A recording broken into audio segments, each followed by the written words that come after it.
Hello and welcome to the Weekendhandymen channel. This time I'm going to be showing you the process that it took to change, or install rather, an Ares Fabrication front bumper onto the front of this Jeep. Now, as you're watching this actually took place about 4 months ago, so it's going to be it's not going to be as much as a how-to as more of a this is what I did. So sit back and enjoy. What you're looking at here is all the crap that's going to have to be removed. There's these fancy Walmart fog lights that I have installed a couple different times because they break. I've got some wiring, and those are actually D-ring mounts that I had installed a few years ago, which actually worked out pretty well. They are actually held up better than I may have expected. But those obviously are going to have to remove. There's the other fog light and those big plastic bumper end caps that Chrysler decided to put on the edges of Cherokees. So, what's going to be first? I believe the fog lights are going to be first. So the actual next thing I did was remove the big plastic bumper end caps. That was just the hardware that held it on. That was all broken and mangled. At some point, I had bounced the front of the Jeep off a tree in the woods somewhere, so there's a zip tie that holds the fender flare and part of the plastic end cap together. So the usual way that you undo a zip tie is you just clip it. And then after that, the end cap just kind of falls off. Now in a second here, you're going to see some more evidence of the tree that I hit, because the bumper's a little bit crushed, a little right there. It's kind of hard to tell, but it's pushed back and a little bit. How would you put it? A little bit bowed out, I guess is a good way to put it. And here is, some more hardware. That's the horn. You can see some nice high school wiring in there, and that is for the fog lights that I have installed. It's amazing work, I know. Around the other side, there's the crush bumper, and because Chrysler, the vacuum canister is right there behind the bumper, so that has to be moved at some point. There's the other horn and the other fog light. This is the one that works, by the way. So this is the best way to remove these fancy fog lights that I had installed on here. You just give it a nice grab and a tug, and toss it. The next thing on the list was to remove the KC daylighters. Fairly mundane. I believe it is a 3/4 inch nut on there. You just undo that, and you can pick them up and lift them off. Assuming, of course, you come up here and clip away more of the high school wiring that was used to make those work. So obviously the next item on the list of things to do is to remove the brush guard. The brush guard has 4 bolts that bolt up to a bracket, which gets bolted up under the bumper brackets. These 4 bolts were a little bit tight, but the impact wrench made quick work with them. This one in particular was actually pretty tight, but it was no match to a little PB blaster and the impact wrench. And then after that, it was just going around with the normal wrench to undo the bolts most of the way. On this side here, I'm just undoing one of the bolts and leaving the other one there to hold it in place. Same thing on the other side, except removing both bolts on that side. This left 1 bolt holding on the brush guard. Now this brush guard was actually on the Jeep when I bought it, so this is actually kind of a big moment here to see the Jeep with a plain nose, essentially. This is me just removing that very last bolt. Right about now, I was having a little bit of an oh shit moment, because I realized that I had no way of catching the brush guard or anything to stop it from just falling. So I went ahead and undid the bolt anyways, and it just finally fell off. I later was able to get $100 for that brush guard, sold it to some guy in New Hampshire, and that was that. So the next thing you have to do is remove the sway bar. It's just 4 bolts. It's pretty simple. For me, my next step, of course, was to start to remove these D-ring brackets, which luckily when I put them in, I had used anti-seize grease. So it was actually pretty easy after you get, get them loose. They're nice and easy to take out. This side, however, goes into the steering box, and when I took them out the first time to put those brackets in, they were a pain in the ass, and they were a pain in the ass this time because they were seized in.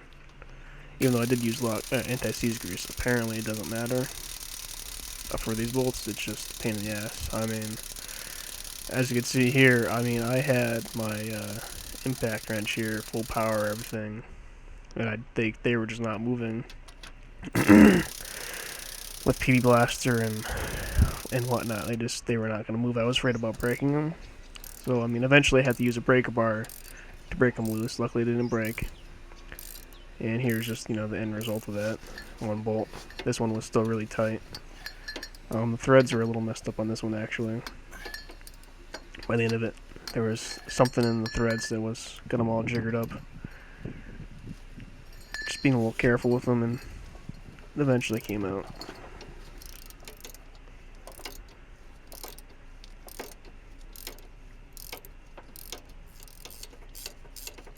But that was that. Got the both bolts out of the steering box on this side. Really? Worked out in the end. Look at me. Pain in the ass both times I've done it. So obviously I had to find a new location for the vacuum canister, as it could, not stay there, of course. So my choice was kind of limited. There's one really good spot that I found is where I had mounted this stupid thing. So I just removed that, and that's where it went. Then, of course, I had to remove the bumper. The brackets that I'm undoing in here have 3 bolts that hold the front bumper on. In hindsight, I probably should have used a bigger socket wrench than the one that I had, but I did what I could. Of course, one of the bolts into both sides broke, as you're about to witness. It's a very nice snap right there. And then, just like magic, the bumper comes off.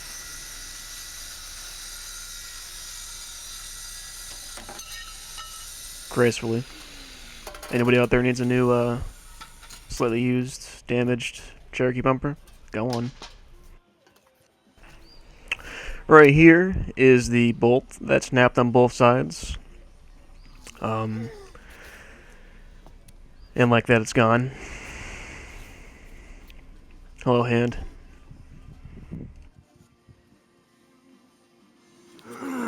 Alright, here's where we're at now. What I did is, actually, this is day 2.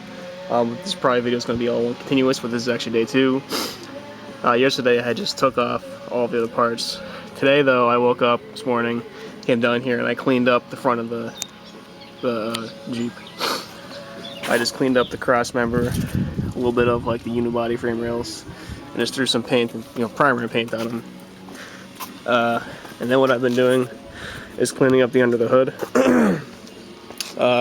Where I put the the vacuum canister is down there. See, you kind of see it, but I put it down where the oil filter would be. Right now it's zip tied in there. That's going to be temporarily permanent. And I also removed all of the dumb wiring that was under there, which is what all that stuff right there is. Now, I haven't shown you what the bumper looks like that I'm putting on here yet, but there it is. Came to me bare metal. I cleaned it up and painted it. It has the 2 brackets that go onto the Jeep. Then there's a winch plate there. It's a really nice bumper. Actually, it is a winch bumper, obviously. Let's see.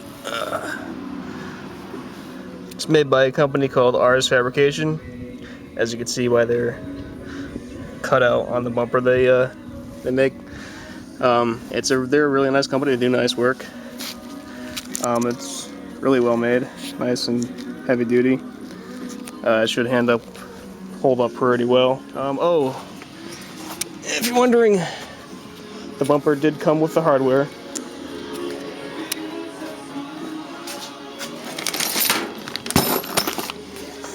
Got a nice bag of bolts, nuts and washers in there. Now the thing is the bumper doesn't come with instructions, so it is sort of up to you to figure out which bolts go where. But if you're semi competent, or even semi competent, you should be able to figure it out. These are just some of the other parts I took off from the Jeep. These D-rings will go onto the new bumper. These, I'm not sure what I'm going to do with those yet. I don't have a spot to put them on the bumper. This is an old PA speaker that I had on there for years, and then for years it also didn't work. So yeah. This is the driver's side bracket that you're looking at right now. It's been installed in place. As you can see, it reaches back and grabs most of the bolts that it can. There is a difference between the passenger side and the driver's side. Honestly, they could have supplied both of the same bracket that you use on the passenger side, and it probably would have been better because you could use all of the steering box bolts no problem. But it is what it is. It's even with the driver's side bracket that isn't as big as the passenger side. It's grabs plenty of bolts. This is just a little bit of where we're at here. I had to, of course, cut away a lot of this rubber. I had to do something with the horn on both sides. My ultimate solution was a knife and some zip ties. It actually worked out really well.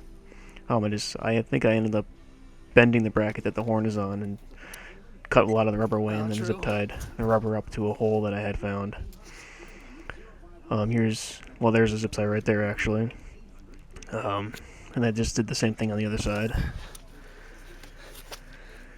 See there, I cut a lot of it away and then just zip tied to the bracket that the horn is attached to, and the horn bracket is actually bent way forwards. Works well, the horn still works, no problem.